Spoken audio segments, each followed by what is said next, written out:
Welcome into the Paul Kuharsky podcast. I'm Paul Kuharsky of paulkuharsky.com, brought to you by VIP Play, part of the 440 Sports Network.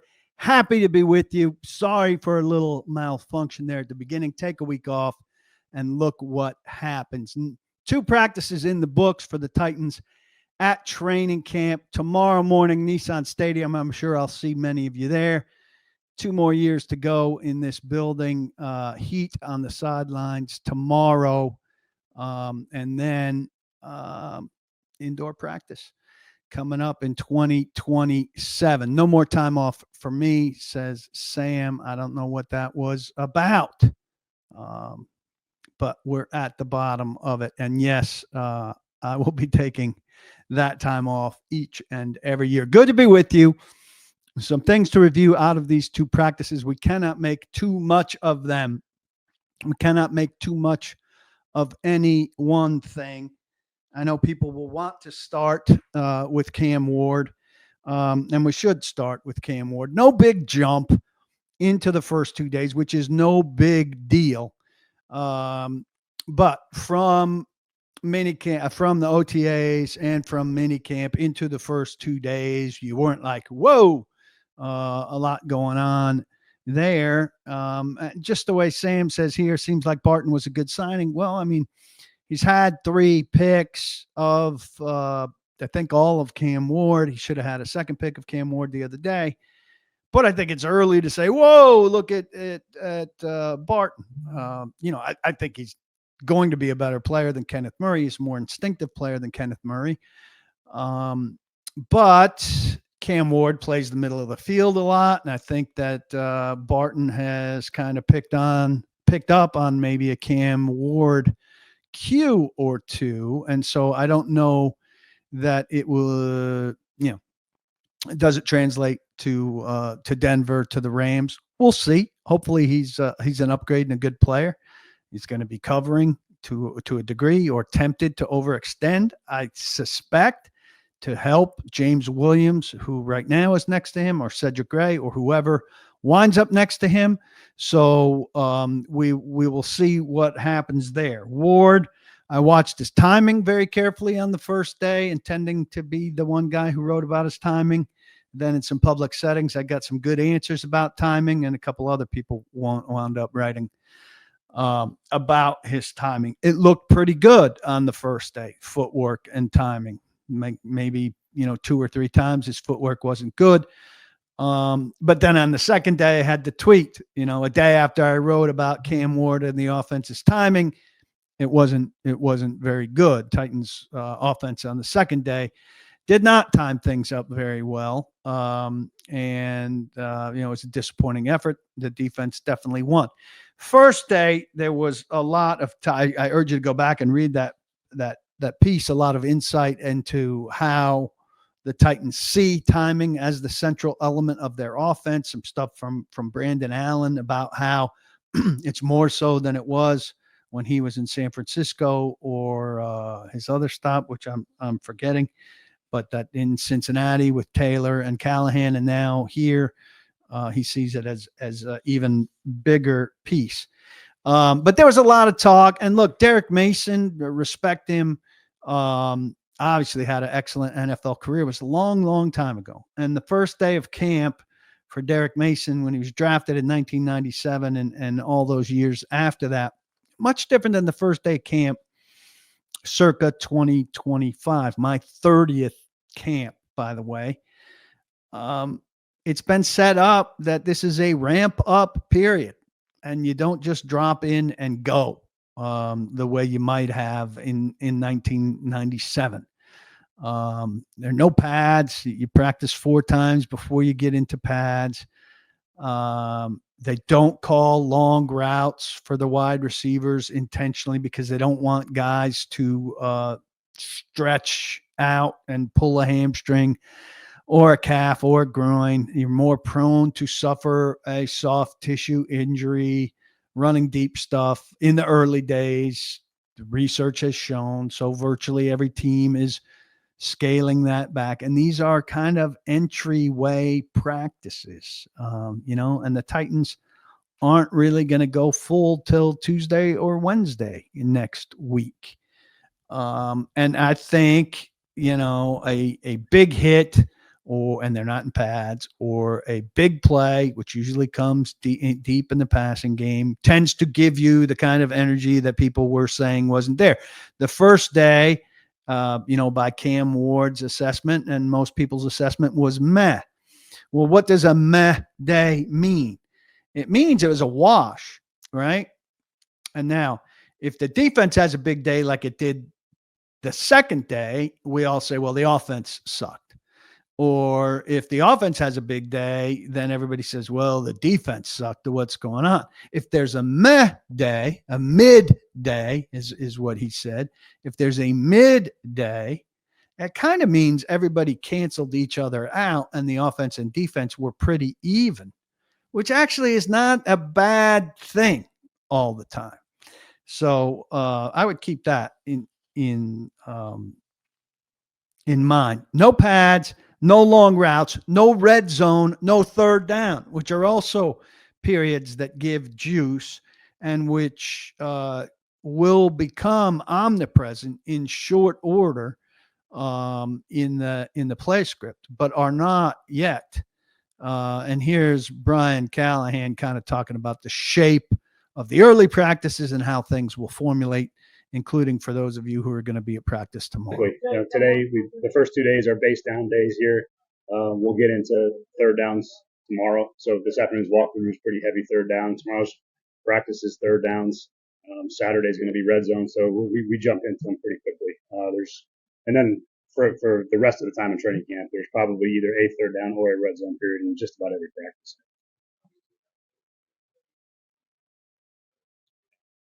Critical. I mean, those are the two probably most critical areas in offensive success. And the third down pressure packages, the protection part of it, understanding his answers, understanding how to protect himself are really critical. He's done a really nice job, but it's just one of those things you just need constant exposure to, which is great that we're playing against two teams that, we get Tampa, who tends to pressure a bunch. We got Denard, who pressures a bunch. So we're going to get plenty of looks and challenges for him to continue to improve. So a little bit on that. How does Sweat look physically? Apparently he's down. I don't see it. I don't look at Sweat and go, whoa, he looks different. You look at Latham and you can tell that he looks different. Here's Jordan asking about the where is it? The conversation about last great homegrown wide receiver was Drew Bennett and D Mace when talking about the AJ. Maybe I missed something there. AJ Brown was the last great homegrown receiver. Before that, it had been quite a while. Burke, Traylon Burks, clearly this was going around the internet, this clip that the team put out of him jumping to catch a ball that didn't need to be jumped, but there didn't need to be a jump to catch it. I was told by a scout very early in my career, guys jumping to catch balls that they don't need to jump to catch is a sign of lack of confidence in their hands. And I'm not surprised that Burks has a lack of confidence in his hands. On the same clip, Mike Brown was in position to blow him up, which means, I don't know, you're not making that throw in a real game, or you shouldn't be. I don't know if that means you shouldn't be making it in practice. But that's probably Burks is jumping there, probably to protect himself a little, or defend himself a little. I don't know if that's the right way to defend yourself, but I think he's obviously going to be a little bit gun shy when he's put in a position to get blown up. And he was definitely put in position to get blown up. A guy who jumped to catch balls constantly, to catch balls that didn't need him to jump to catch, was Chris Sanders. And that was a hands thing for sure for Chris Sanders as well. I'll scroll back here and start to catch up to some of what you're asking. Mr. First Down, I'm well, thanks. Getting past all the audio problems for sure. Sorry. 2 practices and a day off. What a joke the NFLPA is, Tall Texan says. I mean, these are the kind of things the NFLPA can win. And this isn't a bad one. Listen, life has changed. And, 2-a-days out of the gate with limited water would not necessarily 6 weeks of that with 8 preseason games wasn't an ingenious idea. And I don't think it was, I don't think it'd be smart to go back to that either. Who is the back end of the roster guy who will get too much hype? Happens every year. It could be, I mean, it's usually a skill position player, right? And so it could well be the receiver that they signed today, Matt Landers, at the expense of Dowell. I mean, this guy's RAS coming out of Arkansas in 2023 was 9.85. He's 6'4", 200 pounds, great vertical, great broad, 4.3, 740. He looks the part. The only thing he wasn't great at was the shuttle. You could look at his RAS. I put that out on my Twitter. They cut him. They signed him and waived Colton Dow, who was a feel-good story, but isn't this regime's 7th round pick? So I'm not surprised that they would move on from him. I think Khalil Mullins Mullings will get a lot of attention. He'll play in the fourth quarter a lot and do well. And I think he could be a good player for this team. I hope he is a good player for this team, a good situational player for this team. But there'll be somebody. Restrepo, if he gets the catches I expect he'll get, will be huge. Fanboys Unleashed. Can't wait to get pictures with me. I don't know, what color will the boa be? It has to match up with what I'm wearing. Cue up the camp overreactions and the love story between the 8th string wide receiver and the fan base. Happens every time, Russell, for sure. Any other team use such big-bodied edges? Well, I don't know if any other team has so little pass rush. So that's great. They've got these big-bodied edges now. And they should be able to stop the run. That's for sure. And they better stop the run and get teams in 3rd and long.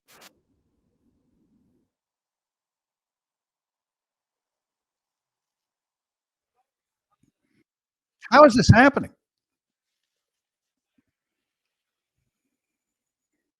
Man, there I am. Doubled up.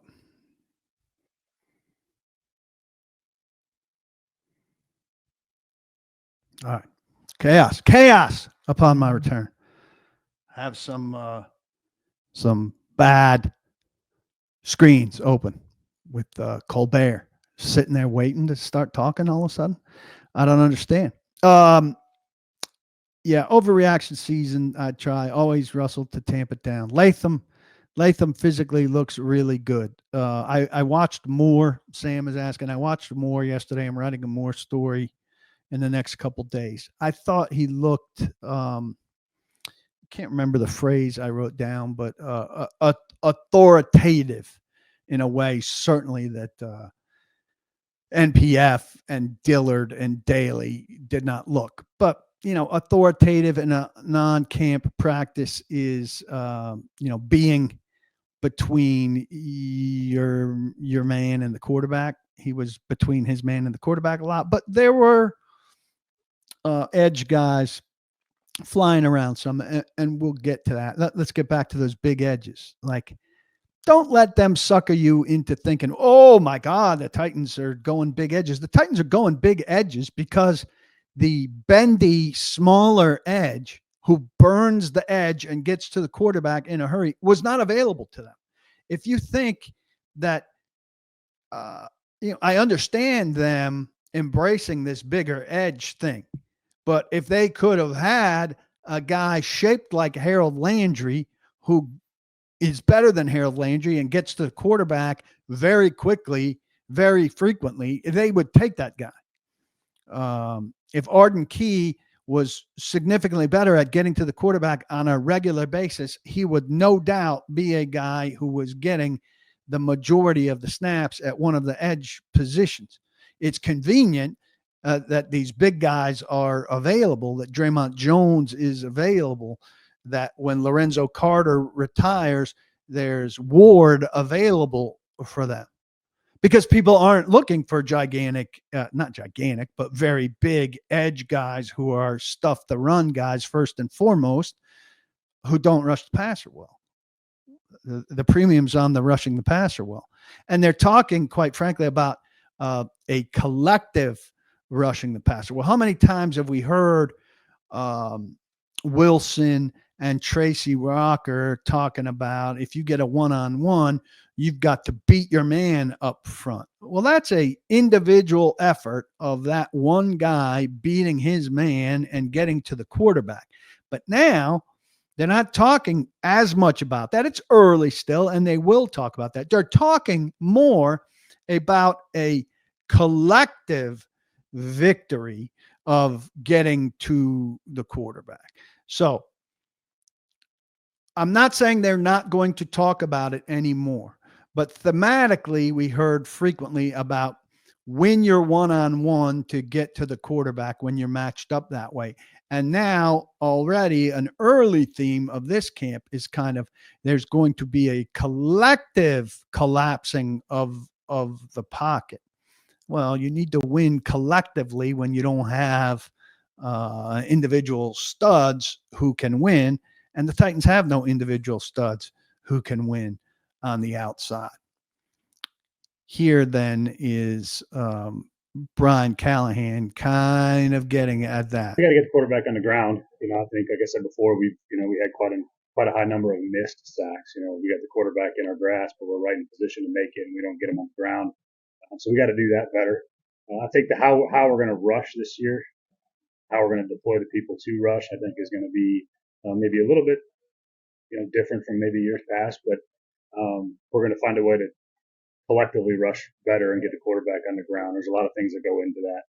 The balancing of the rush, the technique and how you rush. And I think one of the things for the size that you see that we've added, there's a crushing of the pocket as opposed to maybe more pure pass rush moves and things like that. We're trying to collapse the pocket on the quarterback. So those are things that we're doing. That's kind of why we have the style of players we have.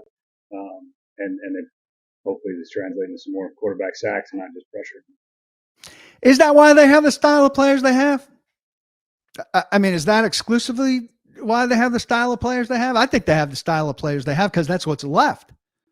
I think if they could have got a bendy, burns his guy off the edge, they would have taken him, right?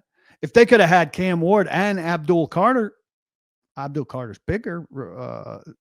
He's not tiny, but they would have taken both, right? They don't have Abdul Carter because they didn't have access to Abdul Carter, not because they wanted bigger guys. Wrong? Curious what your guys' take is on that. I'm going to retweet. I encourage you to retweet. Also, please, if you're watching here on Twitter, retweet. If you're watching on YouTube now or later, be sure to like, subscribe, give the thumbs up. If you're listening later on Apple, on Spotify, on iHeart, like, rate, subscribe. We appreciate all of that. So thank you as always. Let me get back into your questions here. And Femi, anybody Femi reminds me of early, Sam is saying, nobody that Femi reminds me of off the top of my head, but I will say, I said that Cam didn't look like he'd made, some big jump in 6 weeks away, which is fine. It's hard to, that's a hard magic to make happen. Femi does look like he's made a jump in 6 weeks away. In the first 2 practices, Femi has looked very good. He's playing some coverage in 7-on-7. I'm not the first person to say that. I heard Nick Suss say it early. So if there's trouble to be had for that, I'm only echoing somebody who said it first. But he has been showing up um, with burst through the edge. I will say a very straight line-ish pass rush, and he looks good. So I think you can be excited about Femi Oladejo right now. And I've seen Jones there and I've seen Key there. So early signs of the pass rush, good, but no pads, limitations on what the offensive lineman can do. Edges should be winning at this stage, I think. So don't get too excited. Io Manor looks good. He's not the best guy on the footwork ladder, but I think he can be encouraging. Have I read up on the Raiders Wilkinson stuff? Yes, it's amazing how quickly that's gone bad. It'll be interesting to see how the grievance goes. I can't imagine that they're going to get off the hook for all of his guarantee. And teams and players really need to be in sync about rehab and about injuries. And it doesn't serve anybody, either side, well for them not to be in sync that way. Banksy, I mean, how is pass rush not still a concern? It was a concern last season. They've added minus Landry, who, was starting to fade, certainly not worth $17 million. A guy who tended to get close and not finish, which is the story of a lot of Titans pass rushers. I hadn't spent a first rounder on it in forever. They still haven't. Oladejo, looks good in the last couple days. And I just talked about it a little bit, but that crew of people is not very good. Ed Henry, hello, my friend. Listening to Borgonzi and Brinker, he can't help but think, who's the voice in the room that can push back and say it's not a developmental issue, it's the players you drafted if prospects don't pan out? Well, that's a reasonable question. If prospects don't pan out, generally this is the give and take, which you're hinting at. If the prospects don't pan out, are the coaches good enough to say, hey, this guy wasn't developable? And so if Brinker and Borgonzi and the scouts provide players who were not good enough, and you say it's not a development issue, it's a talent issue, you didn't provide us sufficient talent. Yeah, right now I'd say things are tilted in favor of the personnel people, saying you guys didn't develop them. It's not leveled to the point where Callahan and his people have the clout to say these guys couldn't be developed. They weren't good enough to be developed. And you'd like that to be even. But,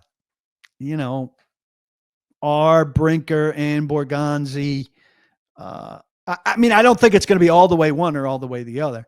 All of these guys were good enough to be developed and you didn't develop any of them, or none of these guys were good enough to be developed and you didn't develop any of them. You would think there are some that are going to be good enough to be developed. Did you develop them? And some that weren't good enough to be developed, and we understand that. Some sort of balance there, and you hope that they're all fair. Personnel people judging the coaches and coaches judging the talent they were given. If they're operating in good faith with each other and things go reasonably well enough that there won't too quickly be finger pointing about who was given what and what they did with it. You hope that's the way it goes. It's a good thought. I think maybe we're a little ahead of ourselves on that.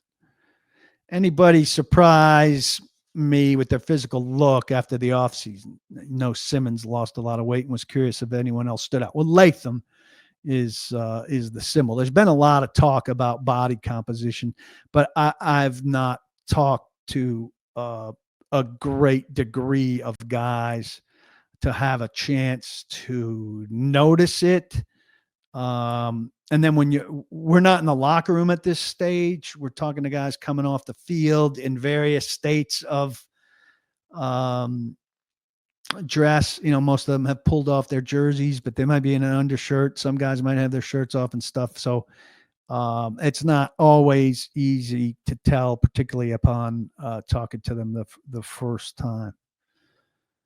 No, Christian Wilkins, Wes, is not worth a flyer if he claims he's healthy. He'd have to pass a physical, but he is a little bit redundant with Simmons, right? So he's going to find a better situation than that.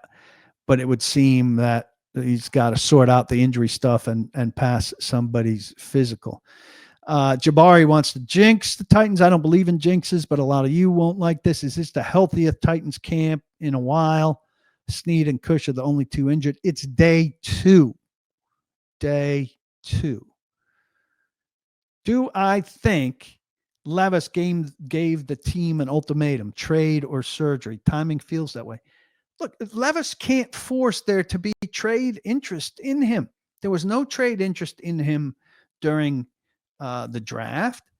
And who's desperate for Will Levis right now? I mean, if they can't trade him, they can't trade him. And I don't think they're interested in trading him. So I think he screwed him with the timing of the surgery. I think he screwed himself by not putting out a statement or having one press conference, talking to one guy, or putting out a tweet saying, look, I tried the rest and rehab method right up till the end, and my shoulder just isn't right. And I can't give the Titans in a backup role what they're going to need from me. And so the best thing for both of us is that I get this thing right and go into 2026 well. And that would have offset at least, or given the other side to the perception that part of this is frustration about his role. But I don't see how he helps himself for 2026. He's going to come off of shoulder surgery. And if he thinks there's going to be more of a trade market for him, no team is going to have seen him throw with this shoulder repair. And so they're going to say, well, first off, there's going to be a whole nother crop of quarterbacks coming into the league in the draft. And they're going to say, I can't trade for this guy without having seen him throw. And he's not like such a big deal that you say, okay, will you have permission to go throw for anybody? I don't think he's helped himself. This Ed says, wonder how the crushing the pocket with bigger edges works against a mobile quarterback who escapes out of the pocket. That is a good question. They face fewer mobile quarterbacks this year, but a guy escaping. But this crushing the pocket, you're counting on what? At least 3 guys having success collectively? I don't know. You're going to count on Femi and Draymond and Simmons or Sweat all to succeed at the same time? I mean, what are the odds of that as opposed to a premier rusher winning his share of snaps? I know they don't have the premier rusher, but given your choice, what do you take? Tall Texan says Landry was bendy, but still wasn't that good. He was just good by Titan standard. Yeah, I'm saying a better bendy guy than Landry. What you want is a premier end. And most premier ends aren't shaped like Draymond Jones, are they? I mean, a few are. Myles Garrett's big, right? But, I'm going back a ways. But Dwight Freeney and Robert Mathis were terrorized the AFC South for some Titans fans, lifetimes when they were kids. And they weren't getting there off of size. I'll take a burner. Javon Curse wasn't getting there off of size. He was burning the edge. And I think you need some burning the edge. I think you need one guy who burns the edge. Titans don't have one guy who burns the edge. I mean, Arden Key, I guess, burns the edge, but he's not super fast and he's super streaky, right? He's not going to threaten everybody every week. He'll go on a 3-week run. Hey, Paul, help provide clarity on Levis surgery timing. Strategic planning. If he wanted to be traded, wouldn't he play preseason? He's not getting traded, obviously. He's out for the year. Strategy was, I hope to try to get healthy through rest and rehab. It didn't work. It was bothering him enough for him to say, I'll get healthy for next season, and I'm going to kind of screw these guys by hurting them on their backup plan. I think, quite frankly, the Titans are taking a tact with Allen, who's going to be the backup. Boyle's not going to be around here. And if Boyle's the practice squad quarterback, I think it'd only be temporary till they find somebody younger with some upside. But saying Titans, I think, saying if Ward goes down, we'll lose games and find that defensive end in the top 10, that pass rushing outside linebacker in the top 10 next year. With a higher pick. If Ward's playing, we hope we're winning and on a good track. We may not be winning a lot with him either. But we're not knocking our socks off for a backup. They lost Mason Rudolph back to the Steelers because they didn't match the price he was getting with the Steelers. Now, I think Mason Rudolph was a disaster, and that they wanted Mason Rudolph back was a bad sign to me.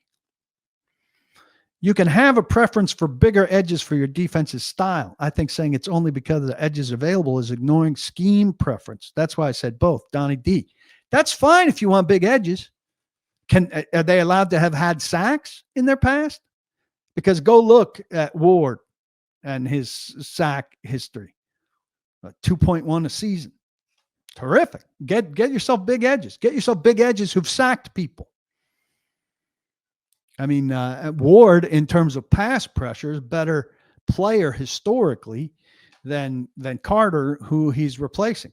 Let's go look at what Draymond Jones, and I like Draymond Jones as a guy, and I think he'll be a good run stopper for them. But what kind of pass rusher is he going to be? What kind of pass rush history does he have?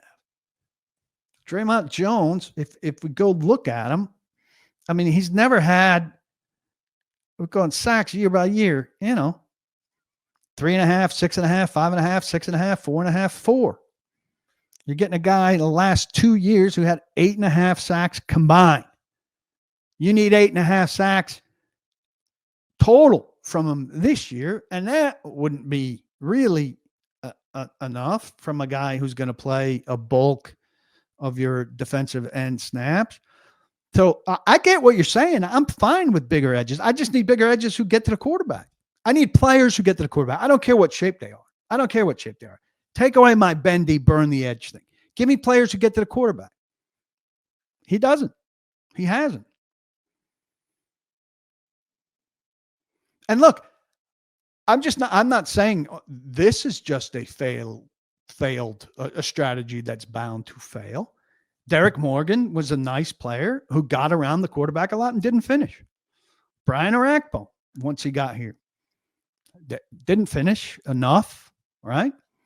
I mean, Titans, since Jim Washburn left, who helped guys get to the quarterback, developed Carlos Hall into a double-digit sack guy, got the most out of Tony Brown, helped Javon Curse become who Javon Curse was before he hurt his foot. Jim Washburn, who made a quick appearance to say hello on my last podcast out from Medley's, Titans haven't had the kind of rushers you need to be game changers.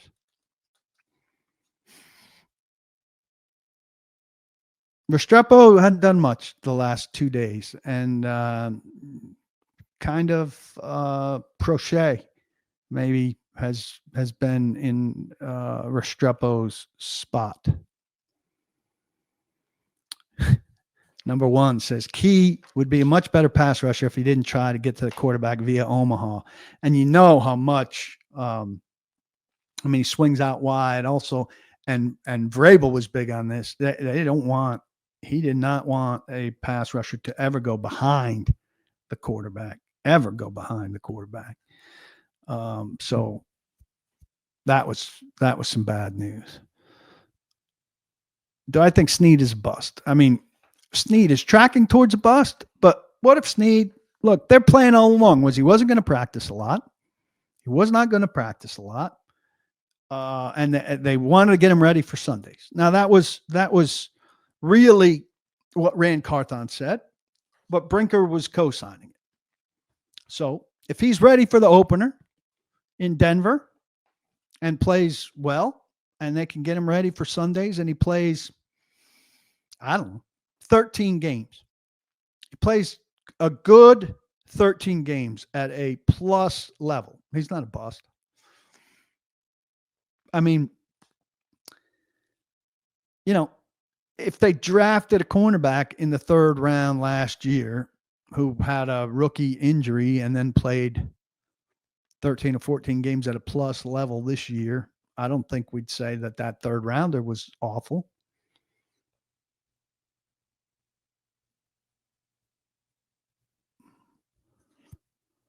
Why would we be talking about Bill's blocking sleds? I mean, Bill's blocking sleds were new last year, so we talked about Bill's new blocking sleds. Now they're Bill's blocking sleds that were new last year. They are using some PVC pipes once in a while that I want to ask some offensive linemen about.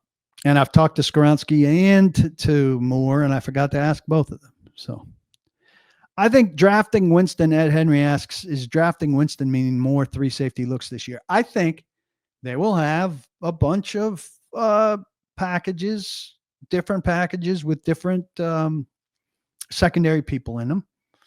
And you might not see them all every week. So it could be a 3 safety package that features Winston for Denver that doesn't work against the Rams, or vice versa. And you see it a lot one week and not at all another week. And, same thing with other people. Josh asks, with Levis out for the year, do you look for a vet now to bring in or wait till cuts after preseason? There's no quarterback worth of shit out there right now. And I don't know that they'll be looking for one, because quite frankly, they really overvalue probably this Brandon Allen's experience in the system. And again, I said, I don't think they're uncomfortable with losing games if Ward goes down.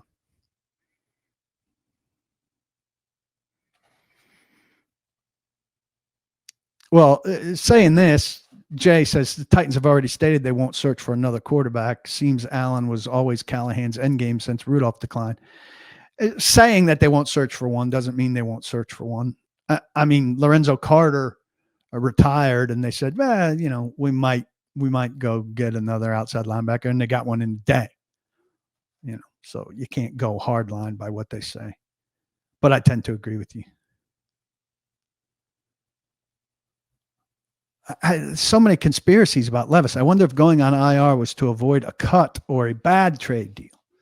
Well, I don't think there's any bad trade deal for Will Levis. Anywhere he gets traded, he's going to have at least as much, if not more, opportunity to play than he would have had here, because Cam Ward is locked in. And he wasn't going to get cut. Simply was not going to get cut. Yeah. Reggie White, defensive end with size. So we're going to go back a full generation. I mean, you could find more recent guys. Myles Garrett, I think, is pretty big. I'm not saying there aren't. And first off, I'm not looking for defensive end. I'm looking for an outside linebacker. Yeah, there are plenty of them with size who get sacks. My objective, Jabari, is that they've got big guys who don't have a history of getting to the passer. Seems like front office, Ed says, is very conservative in expectations. Far cry from, he drops off, Rand Carthon. Yes, I wrote about that early. I had reasonable expectations. A couple other notes I had here. Tajay Spears. This has looked good. It's faster somehow, crisper. They've got him in space several times, largely dump offs, outlets, checkdowns. I find him encouraging.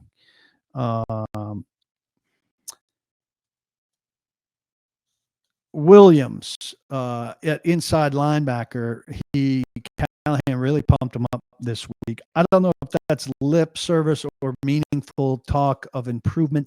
They've said all along they won't really know about that inside linebacker position until those guys get in pads.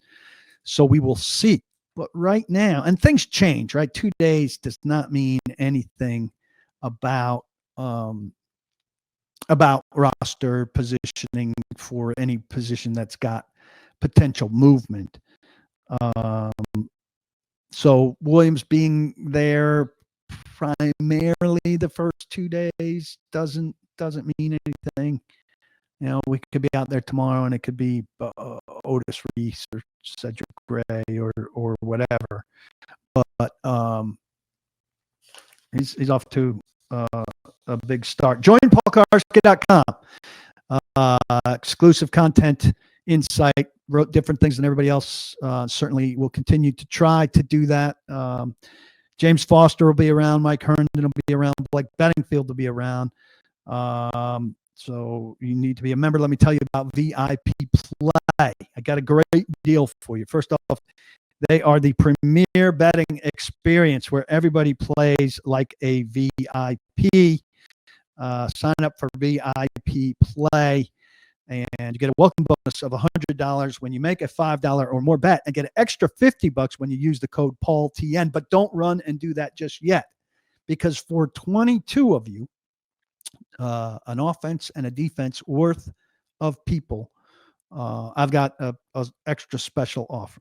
If you sign up for a year membership of paulkuharsky.com, the next 22 people who sign up for a year membership of paulkuharsky.com get this offer. I will give you a special code for VIP Play, and from that special code, you will get first bet insurance of up to $1,000 at VIP Play. So let me spell it out for you. You get a membership to my site, and you get you sign up for VIP Play. Then you can go and make your first bet at VIP Play with the code I give you, and you can bet up to $1,000, and you're insured. You win that $1,000, and boom, you've got a heck of an account for yourself. You lose it, and you get the $1,000 credit in your account to continue betting with. So up to $1,000. Heck of a deal from VIP Play. Just go to paulkuharsky.com, sign up for a year's membership. I will see it. I will reach out to you with the code, and you will be set. So great deal for both ends here. paulkuharsky.com, VIP Play, and you. Check it out. I expect to see you on there soon. Gambling problem? Call 1-800-889-9789. Terms and conditions apply. Must be 21 and over in Tennessee to bet. Do I expect them to be more blitz heavy this year? Sam asks. That's the question that prompted that reply from Brian Callahan about that collective rush. So that was kind of his way of saying, yeah, maybe not, or don't think that that's where we're heading because we've changed personnel. Jordan says, when VY was coming out of college, his sidearm throw was a topic of concern because it seemingly eliminated his height as an advantage. What makes Cam's difference? Well, Cam doesn't have height, so his sidearm throw is not eliminating his height as an advantage. It can be hurtful, certainly, but also sometimes he slots a throw, right between some arms and stuff. He's not been dissuaded from doing it. Most guys are not asked to change their throwing motion when they come out of college. If you draft a guy, you're drafting the way he throws the football. And the Titans drafted the way Cam Ward throws the football. So we'll see if he gets a disproportionate amount of balls batted down and it becomes an issue. We have not seen that be an issue, and hopefully it won't be. But, there's potential certainly for it.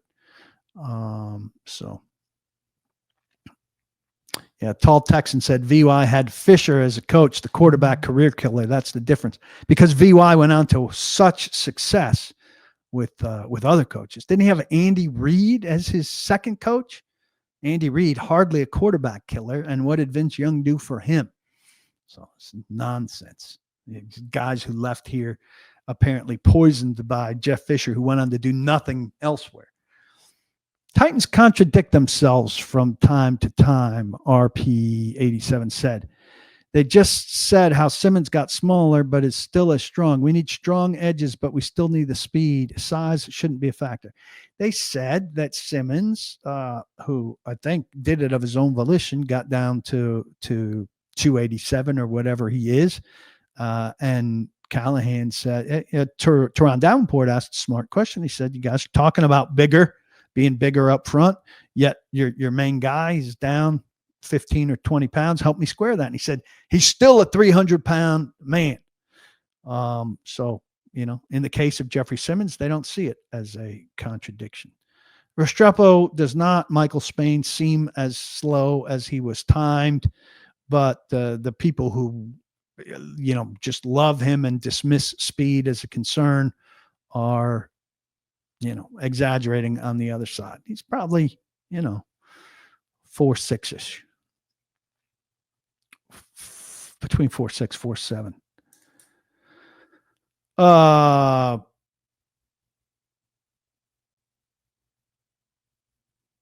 Daryl kindly says, happy 30th anniversary of training camp coverage. And what was my most fun that I had covering training camps? Well, the year, I think it was Vince Young's rookie year, the Titans went to Austin Peay in Clarksville. And Tennessean, really, that was still glory days in newspapers. I was there. Wyatt for the Tennessean, David Clymer, David Beauclair was covering for the Murfreesboro paper, which was part of the Gannett chain. And I think even John Glennon was helping us out because it was hockey off season. And we had a blast. We covered that team like a blanket. We played hoop in the gym with some of the equipment guys every night. We had a great deal of fun. That was a really good one. Do I think Burks is a wide receiver too? Absolutely not. I don't think Burks is making the roster. Hi, Spencer.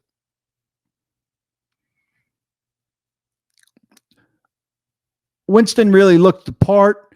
He, you could call it interception. You could call it a fumble recovery. He closed really hard on Josh Wiley and took a ball away from him yesterday in an impressive play. Hat Show Print is not a sponsor. I am just a big fan. Am I saying that the Titans passed on a big offensive lineman with excellent pass rush skills that was available in free agency this year? So you see my point. If not, why are we discussing it?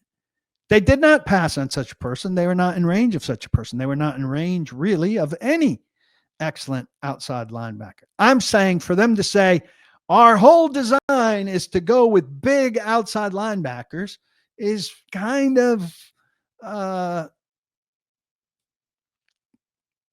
disingenuous, because what they're doing is picking from what's left. And what's left are guys that other teams don't want. So if you look at the field of other guys other teams don't want, what happens to be there are a bunch of big outside linebackers who don't rush the passer well. Hey, guess what? Our strategy is going to be to assemble a group of outside linebackers who are big. And we won't mention the part where they don't rush the passer well. NFLPA question. Do the agents help their clients in collective bargaining, organization, etc.? I don't think the agents particularly care. The agent's job is to get players the best deal and then to make players as comfortable as they can. Seems like they'd have a lot to gain by strengthening the NFLPA. Yeah, it'd be a hell of a job for an agent that represents, 12 guys to be able to influence it. Killing the tag is going to be an impossible thing.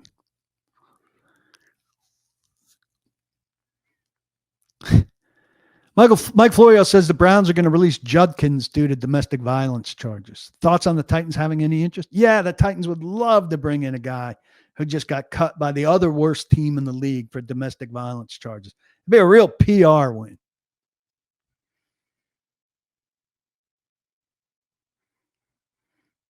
Since James Williams is so big and fast for a linebacker, why didn't he get a look at outside linebacker?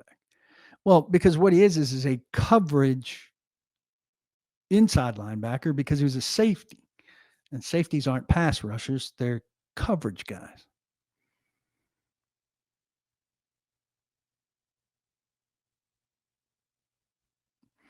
MP2, how much slack does Callahan have this year? 6 wins enough for another season. I don't think it's based on the number of wins.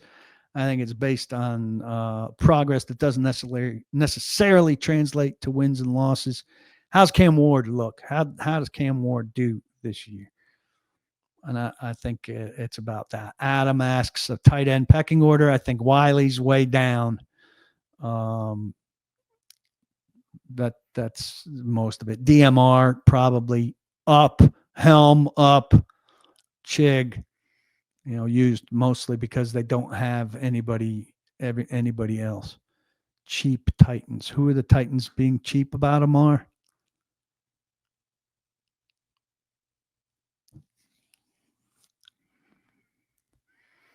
Josh asking about Hendrickson in Cincinnati. The Titans are not giving up what it would take to get Hendrickson in a combination of draft capital.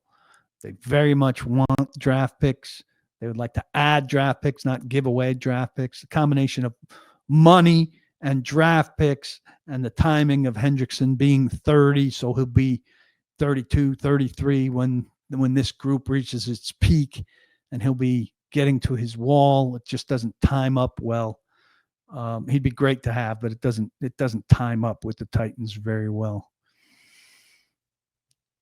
How much do I think Mike McCoy is involved in the play calling and the game planning? I mean, he'll be in the meetings, so he'll have a voice and he'll be heard, but I don't think he's taking away anything from anybody else. Oladejo, I talked about earlier, looks really good in the first 2 days. I think it's fair to be excited about him, and hopefully it's not just a blip at the beginning. So we shall see. I'm still curious, Amar, who the Titans are being cheap about. DK, I haven't seen much. He made a couple plays, and I may have missed a couple plays. I am not taking the approach of this training camp of writing down every play. I find you don't go back and refer to it enough to make it worth it. Instead of looking at big picture. And then if Burke Nihill walks by and I have a chance to ask him a couple questions off the record and get some context for something, I'm not gonna pass on opportunities for stuff like that.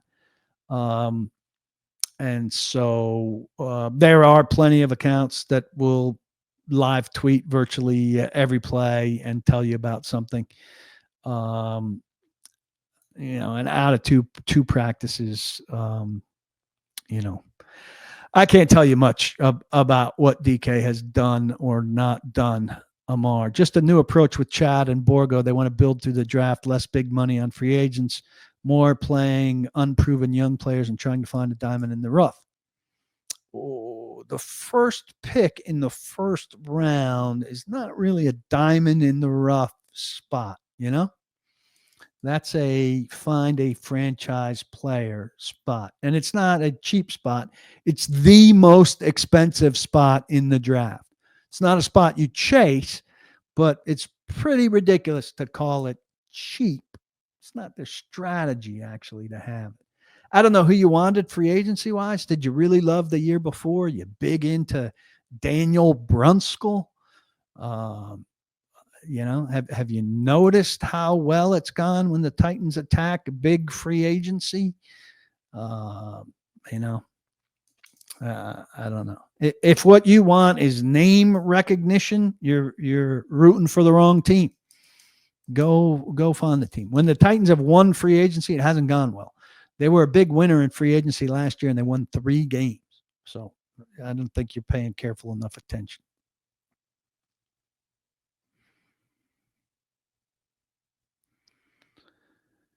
Yeah, Adam. I mean, I think it's okay to be encouraged about this draft class, but I think he's saying making as much noise as any I can remember in a while. How much noise are they making? It's 2 practices.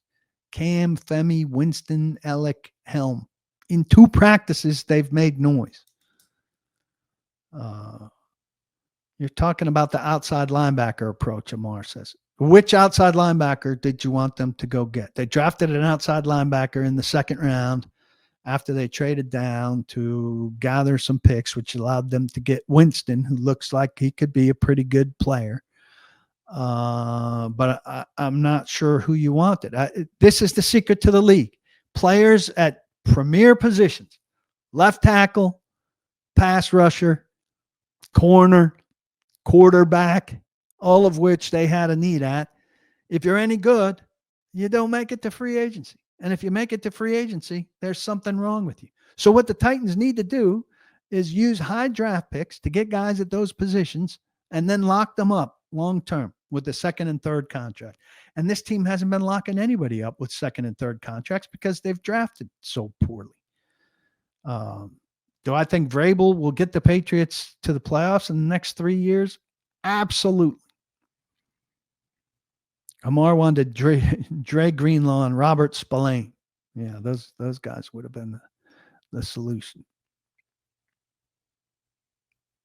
Yeah, all right, Adam, I'll take that. Make noise may not be the correct description, but it's nice they're being talked about in a positive light. Sure. Here's Dwayne. We'll give him a final word. Good, stable, consistent franchises draft well.